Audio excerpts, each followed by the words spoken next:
Everyone, it's Diana from Adventures with Art, and today we are talking about whether Procreate is worth it for beginners. Whether you are a beginner to art in general or you are a beginner to the digital art world specifically. But before we dive in, I want to make sure you click that subscribe button and come back to everything we talk about here at Adventures with Art. We talk a lot about art tips like these and also about how to make money with your art, which is a great thing so that you can actually bring in some income with your passions. All right, so is Procreate worth it for beginners?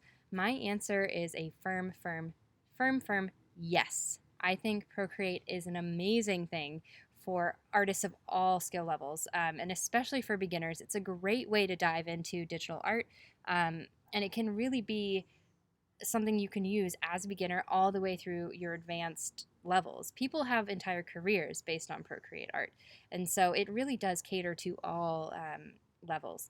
And to give you some context, I had an old iPad, a hand me down iPad that could only really be used for streaming a few things, maybe some internet. Um, it wasn't really something I could use for more than that. And then I saved up some money. I went to the Apple store and I bought a brand new iPad and a brand new Apple Pencil. And the first thing I did was I downloaded Procreate, which brings up a really important, somewhat unfortunate point, but important. You do need to have the right software. And so this usually does mean that if you don't already have an iPad or an Apple Pencil, there is going to be a financial hurdle to get over in order to then start using Procreate. I really wish it wasn't that way. I wish it was more accessible. Unfortunately, the reality of it is that it's not at the moment. You will need to have those tools. The iPad is non-negotiable because Procreate currently only works with the iOS system, and so it's only an app for the iPad Apple products. The stylus is a little more wishy-washy, but I would suggest getting an Apple Pencil. So Procreate has said that the only two styluses that are compatible with it are the Apple Pencil and the Logitech Crayon. The Logitech Crayon is a little bit cheaper than the Apple Pencil, so if you are on a budget, I would look into that. There are links down in the show notes. When it comes to other styluses, Procreate says that it just may not work. And to be honest, I wouldn't take that chance. If you're going to be buying an iPad and a stylus, you're going to be putting out quite a big financial investment. You don't want something that doesn't work. One of the amazing things about Procreate and about the Apple Pencil and the iPad in general is that it almost feels like you are using traditional materials. Of course, that's a bit of an overstatement, but what I mean is that it's so fluid. When you use the Apple Pencil, it is automatic. It follows your lines. It knows what you're doing. The sensitivity of it is just incredible. And so to have a stylus that lags a little bit or is a little bit quirky and doesn't always pick up on what you're doing, it's just not going to work for you, and it's not going to allow you to use Procreate to its full abilities. So it's really a bummer, but I would say you do want to have the right technology and the right equipment before diving into Procreate. All right, so let's say you have all of that. What's the next step if you're completely a beginner? Well, what I did is I turned to Skillshare. I played around with Procreate a little bit, but I was like, you know what? I need some structure. I need to figure out how to learn this program. I turned to Skillshare, and it made the complete difference. When I first began, that first day I had Procreate, I took a class on the basics and the fundamentals, which was incredible. I'll link to it down in the show notes. And now I take classes that are a little more advanced. And that's what's really neat is that Skillshare has classes from the beginning to the end of the spectrum of skill levels. Their classes are extremely professional, taught by people who are really experts in the industry, whether they are illustrators, artists, teachers, any number of things. They know what they're doing when it comes to Procreate, and their classes are really easy to follow and will take you step by step through the things you need to learn. And what's also great is that this does not need to be a part of your financial investment because Procreate has an amazing, or not Procreate, Skillshare has an amazing free trial that you can use to take Procreate classes. Click on the link down in the show notes. You'll get a really generous free trial. Take as many classes as you can with that time. Have a Procreate weekend just for the whole weekend. Take all these classes on Procreate and see everything that you can learn. It honestly made a huge difference when I was a beginner with Procreate. It really, really, really made a huge difference. So go check out that free trial, go sign up, and see how many classes you can take within that time to really, get you from that very beginner level up to the next level. So, another thing I suggest when you are beginning with Procreate, one of the reasons why I really love it and I really suggest it for beginners is because why learn new technology if you don't have to? If you are wanting to use Procreate for your art in the future or for your career in the future, start with it from day one. Like there's not really a good bridge software.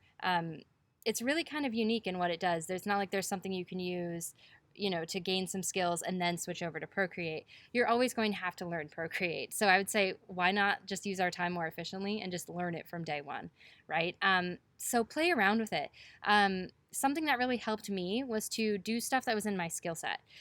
Procreate is kind of magical in how it can replicate like traditional materials. Like if you want to do just like a traditional pencil drawing, you can. I mean, it's going to be a little funky. It's going to be a little strange feeling. But you can. So what I did personally is I went in there and without worrying about all the weird settings or all the advanced techniques with it, I went in there and I just did a pencil drawing. And I learned like how does this function? Like how can I do traditional things in this new medium? And it almost then gave me a way to explore the more advanced settings. I then naturally started to look at what the layers could do and what the different, gradients could do and how do I shade? Like how do I make this shadow and all of these different elements? And so it almost was like a gateway into the more advanced settings and experimenting with them. It gave me a means to do that. So what I would say is if as an artist, figure out what's in your wheelhouse and then apply that to Procreate and just try to do traditional things with this digital platform and you'll end up learning quite a lot. Another tip, if you are worried about what it feels like to go from, maybe pencil and paper to a stylus and iPad, I totally get you. It was kind of strange. What I would suggest is getting the paper screen protector. I have a link for it down in the show notes. It's super cool feeling. It is a screen protector that will cover your iPad and it gives it a bit of a rougher texture and it makes it almost feel like paper. It's not exactly, of course, I mean, we're using an iPad. It's never going to feel like an old piece of paper, but it goes a long way. It creates a little more resistance. It makes it so that your pencil is not sliding as much over your iPad. It's pretty inexpensive, but it will make a huge difference in the way that you feel your stylus interacting with your iPad. So especially when you're first getting started with Procreate and digital art, that can make a huge difference in kind of bridging the gap between traditional supplies and digital supplies. So in conclusion, is Procreate good for beginners? Yes, I think so. The program is really intuitive. You'll notice when you go in there, even though I suggest taking Skillshare classes and learning the advanced ways and the proper ways of using it, once you dive in there, you can draw a picture. Like it's not going to stop you. There are some programs where you feel like you need to learn settings and techniques in order to even just do anything basic, but Procreate is not that way. The moment you open it up and you create a canvas, you'll be able to do something with it, which is a really neat thing to be able to do. It's super accessible. And so I would say if Procreate is what you want to use in the future, just dive in. Deal with the learning curve. Use Skillshare and that free trial to help you battle that learning curve. But start with it from day one. You're going to be really grateful you did. It will really shorten the time it takes you to become comfortable with digital art and to progress towards more of a future with digital art. So yes, go get Procreate, go have fun learning it, and then come back to Adventures with Art for some more Procreate tips and art tips in general. I'll see you next time. Bye.